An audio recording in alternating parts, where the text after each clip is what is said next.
20 जी भी हैं।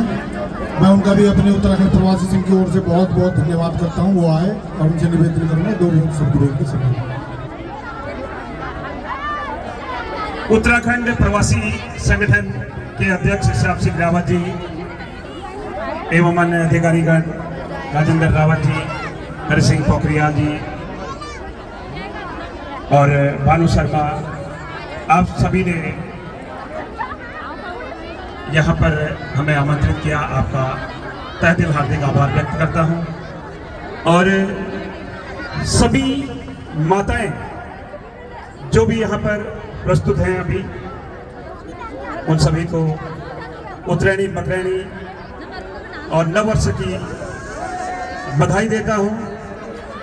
और ये उत्तराखंड राज्य जो हमें मिला, ये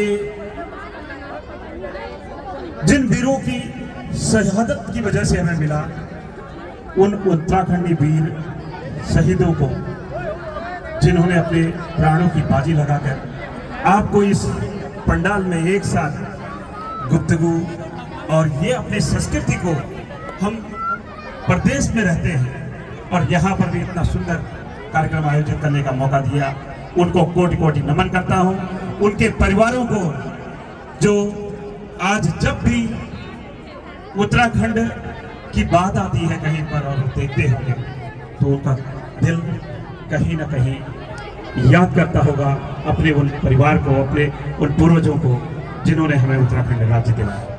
मैं ध्यान सिंह बेस्ट,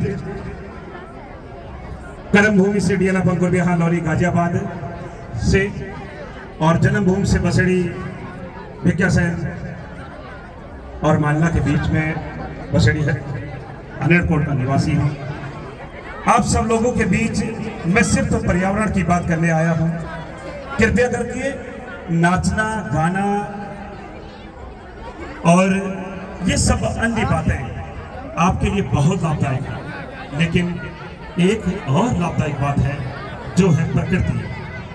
मेरी जितनी भी माताएं, मेरी बहनें, मेरे भाई, जो भी आप यहाँ पर मुझे सुन रहे हैं और इस मंच के माध्यम से जो भी देख रहे हैं, उन सभी से मैं एक आग्रह करूंगा कि जब आप अपने बच्चे के जन्मदिन पर 10 से 12 साल के बच्चे के जन्मदिन पर कम से कम 10-15 हज़ार रुपये और 15 से 20-30 साल तक का तो आपको पता ही है किस तरीके का कार्यक्रम आप अपने जन्मदिन पर मनाते हैं।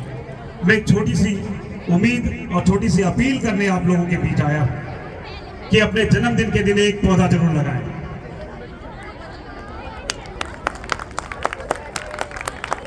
क्योंकि जो प्रकृति की मार आपने देखी होगी कुछ समय पहले, जिसने न अमीर देखा न गरीब देखा,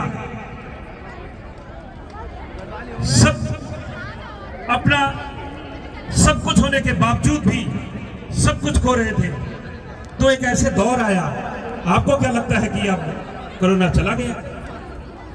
आप देख रहे हो अभी जापान और फ्रांस में किस तरीके की भयावह स्थितियां हुई हैं। ये प्रकृति जब घड़ी की सुई आपने देखा कि घूमकर एक बार फिर से एक पर आती है। तो याद रखना मेरे भाई बहनों और खासतौर पर छोटे बच्चों जो आप पढ़ाई करते हो, क्योंकि आपको नेचर के बारे में बहुत अच्छे तरीके से पढ़ाया जाता है और प्लांट्स के बारे में बहुत अच्छे तरीके से समझाया जाता है। तो आप जिद करके अपने जन्मदिन के दिन एक पौधा जरूर लगाएं और अपने रिश्तेदारी में जब भी कोई ऐसे फंक्शन में जाते हैं तो एक पौधा जरूर अपने मित्र में भेंट करने की कोशिश करें। यही मैं अपील करने आया हूँ। माहौल थोड़ा सा आपका कल्चर वाला है और आप उसका आनंद लीजिए, लेकिन मैं हर एक माता बहन से यही निवेदन करूंगा, अपन उत्तराखंड सब भाई बहनियों में हाथ जोड़ के नम्र निवेदन करना, क्योंकि तुम उत्तराखंड छा तो तुमको पता सकी नेचर के हूँ डाइवोट के हनी। जब ये हाईवे बनाओ तो यहाँ पली कदू डाइवोट थी पर सब काटी गई, और अब जब लगाना बारी आए तो इधर इधर डॉल लगा रही सरकार, वो अपन फर्ज अदा कम है, लेकिन वल के नहीं हो जब हम अपन फर्ज खुद नहीं उठाओ, अपन घर आगे खुद सफाई नहीं करो, अपन घर आगे में एक डॉ नहीं लगाओ, तो तुम सरकार के क्या कर वो सरकार भरोसे पे ना आपो गई एक सिर्फ अपन जन्मदिन दिन अपन घर जन्मदिन बच्चों जन्मदिन पर एक डॉल लगाने में बहुत तकलीफ नहीं जाओ। अगर कामती नीला गुण, तो उसके लिए मैं हाथ जोड़कर नम्र निवेदन करता हूं अपनी माताओं से, बहनों से कि मेरे फेसबुक के माध्यम से मेरे लिए मैसेज करें, आपके जन्मदिन पर पौधा मैं लगाऊंगा। और हम लगाते भी हैं। आप मेरा फेसबुक अकाउंट देखेंगे ध्यान सिंह बिष्ट के नाम से, आपको हर रविवार को हम पेड़ लगाते हैं। और इस बार 28 से 29 दिन हो गए हमें पेड़ नहीं लगाए हुए, लेकिन जितने जन्मदिन आ रहे हैं ना, सब नोट हो रहे हैं। सबके साथ मिलकर पेड़ लगाता हूं। प्रकृति को हमने क्या दिया? सिर्फ प्रकृति से लिया ही लिया। किसी ने फ्लाईओवर के लिए काटा, किसी ने इमारतों के लिए काटा, किसी ने फर्नीचर के लिए काट काट कर बांटा। इसमें तेरा घाटा मेरा क्या जाता, हर कोई यही सोचकर आनंद ले रहा है। लेकिन याद रखना,